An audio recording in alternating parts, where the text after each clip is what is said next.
بله. فکر میکنم که شیرینی یا بیسکویت انزک رو قراره بله، الان در بخش دوم قراره که بیسکویت انزک رو آموزش بدم که بیسکویت خیلی راحتی هست، سالم هست و خیلی هم خوشمزه و توصیه میکنم که دوستان سالمه و متفاوت با شیرینی دیگه. از این جهت متفاوت هستش که موندگاریش خیلی بالاست، تخم مرغ نداره و همچنین سالم هستش. مواد اولیه که داره موادی هستش که در دسترس هستش و قابل استفاده. بسیار خوب، خواهش میکنم. من شروع میکنم. مواد لازم رو به مقدار 1 پیمانه آرد داریم، جوی پرک داریم که جوی مخصوص پخت و پز شیرینی هستش 1 پیمانه. یعنی با اون جویی که توی سوپ استفاده میشه فرق متفاوت هست. بله.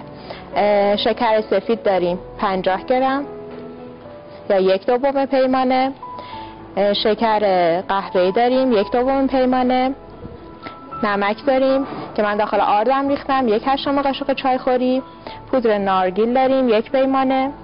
کره به میزان 110 گرم.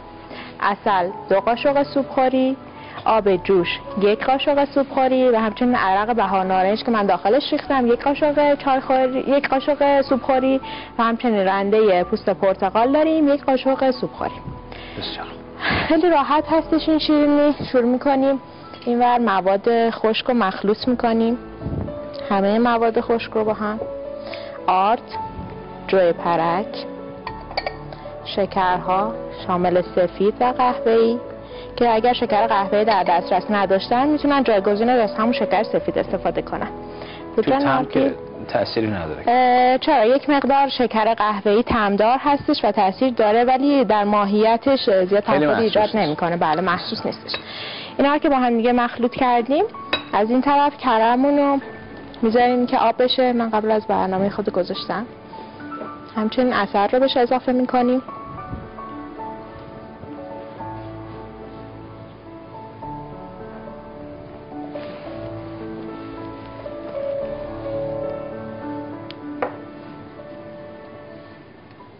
به حرارت رو بالا میبرم.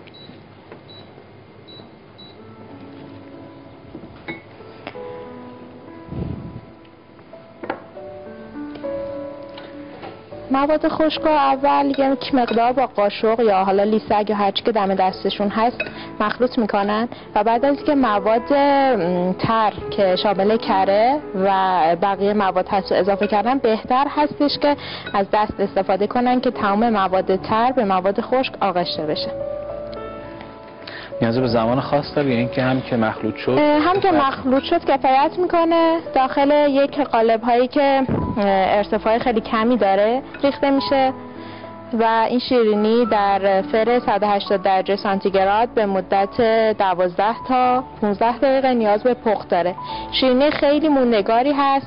تا 1 ماه در ظرف دربسته قابلیت نگهداری داره بیرون از یخچال. فر از چه مدت قبل؟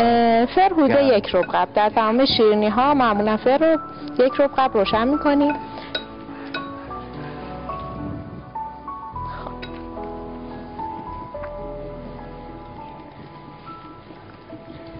من کره رو از رو حرارت برمیدارم. آب و عرق بهار نارنج رو بهش اضافه میکنم. عرق بهار نارنج فکر می‌کنم واسه اعصاب خیلی مفید باشه. بله. و فکر می‌کنم این شیرینی باشه که برای بزرگسالان مفید هستش. بله. رنده پوست پرتقال که خیلی با این ترکیب مزه و اسانس خیلی خوبی رو میده. امکانش هست خورده ما سریعتر جلو بریم چون فکر می‌کنم فرصت نداشته باشیم. 30 ثانیه تا پایان بیشتر فرصت نداریم. من این رو به هم اضافه میکنم. اینو هم میزنیم. یه در واقع مایع شیرینی به دست میاد که تمام مواد به خورد هم رفته، هم از خشک و تر. یه مروری هم داشته باشیم روی مواد لازم اگر امکانش هست. بله. دوستان هک بکنن برای ما روی صفحه تلویزیون. بله. مجدد تا بینندگان بتونن استفاده بکنن و یادداشت بکنن. بله. منم اگر روند رو توضیح بدم. بله.